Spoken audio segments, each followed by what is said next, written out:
Yo, what's poppin', everybody? Is your boy David again, and I'm back with another video for today. If you guys are new to my channel, make sure to subscribe to my YouTube channel, like the video, and comment down below. So here we have another The Voice Generation blind audition. So this is from the Glitters, no? So na-react ko na yung 4 tenors, Aita Brothers, and the Queens. So this is the 4th blind audition performance from The Voice Generation na i-react ko today. So please do check the other three na auditions na nireact ko. So please also follow me on my Facebook page, David Lanyas, and on Instagram, RealDavid_29. So let's jump right into the video. Ito ay kakantahin pala nila is Kapayapaan. If I'm not mistaken, this is Halina't sumayaw sa ilalim ng araw. Ito yan.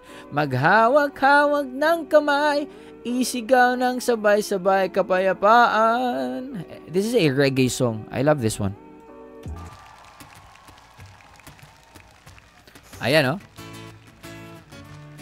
Ayan. Diba sabi ko reggae eh. Halina't sumayaw. Halina't mataas ha.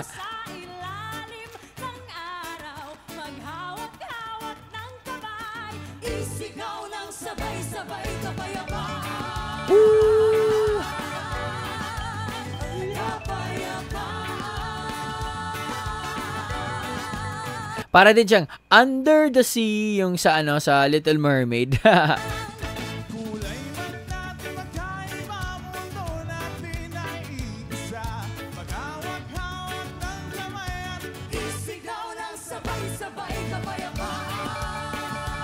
I love yung yung background, yung mga color, parang nasa festival, no?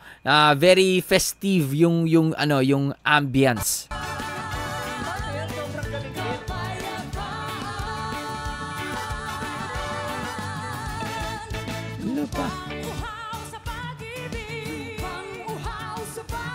Vocally, ang gagaling nila.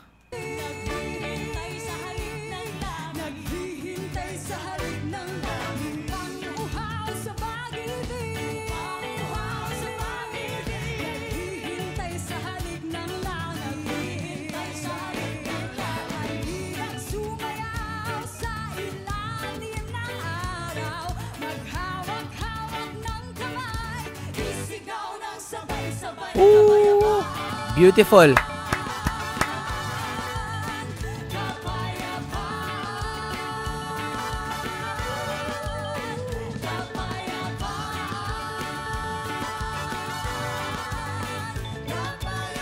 Please turn. Please turn.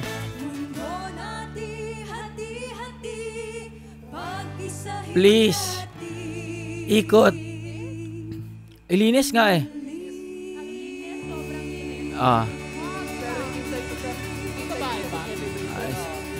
Sige na. Okay, tama sila. I agree. Sobrang linis. 'Di ba sabi ko, vocally ang gagaling nila, no? I already said that earlier kasi very obvious naman that they are really singers and they are performers as well. Makikita niyo sa body language nila, kapang-kapa nila yung kinakanta nila. But I just think na ang problema is walang climax. Okay? Ganun lang, oh. Halina't sumayaw sa ilang kapayapaan. Ganun lang. Yung energy is the same, no? It was so malinis, it was so entertaining, nakaka-jam talaga, no? Pero yung energy is ganun lang. Walang malinis, walang climax, no? It was very malinis talaga. Pero kulang sa parang may money note or something like that, or suntok, no? Just one punch na parang hindi naman necessary na you have to have that kind of wow talaga, no, na talagang super extra yung climax, but at least you give that kind of yung at least may surprise or may dynamic sa energy din, no? Katulad nung The Queens, Kumanta sila ng Hanggang Kailan. No, it was very simple. Pero may climax doon eh. Nung sumigaw yung lalaki, nung yung lalaki nag-high register siya na very unexpected.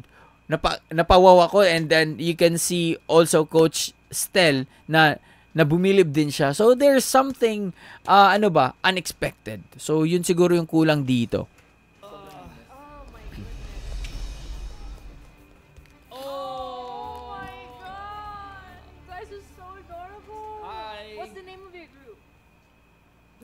Glitter po. Why glitter? Glitter po kasi is kumikinang siya. So parang kami po na though maliliit Ang ganda ni ate, oh. Ganda niya. pa lang kami ay makikita nyo pa rin. Ayan, oh. Ganda, oh. Woo!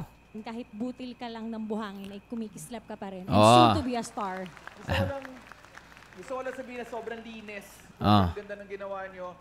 The reason why I didn't learn, just so you know, it started out sa climax and it ended at that climax pa rin. Yes. So, I was, siguro sa future when you arrange the song, again, it's just technicalities, no?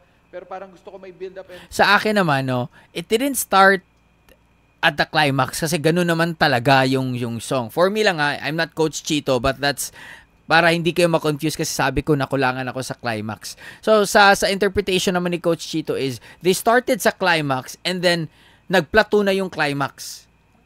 They started and they ended it with that certain climax. Hindi na siya talagang may wow. Okay? Sa akin naman, they started it really good. No? They're really good how you should start the song, no? Ganun talaga.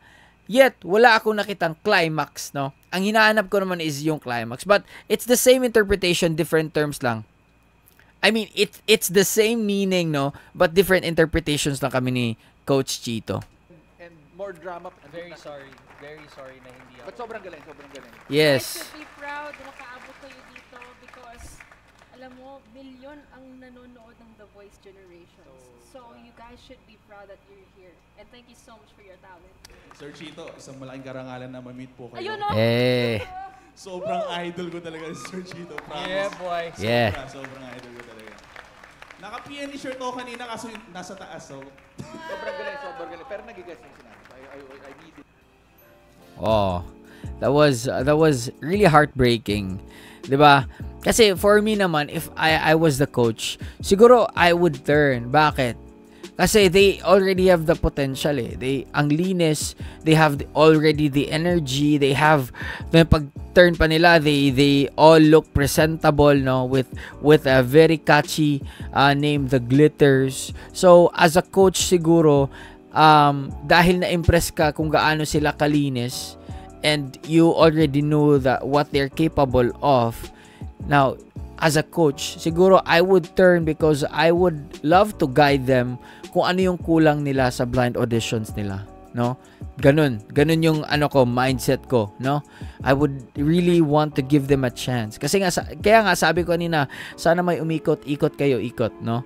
So, pero iba yung nasa isip nila, no? So anyway, that's it for this one, and sayang, but it was very fun, lively, festive kind of audition. So I hope na makikita pa natin yung The Glitters soon, no? So that's it. Hope you guys enjoyed that one. Peace out, everybody. Much love. Stay safe and God bless you all. Peace.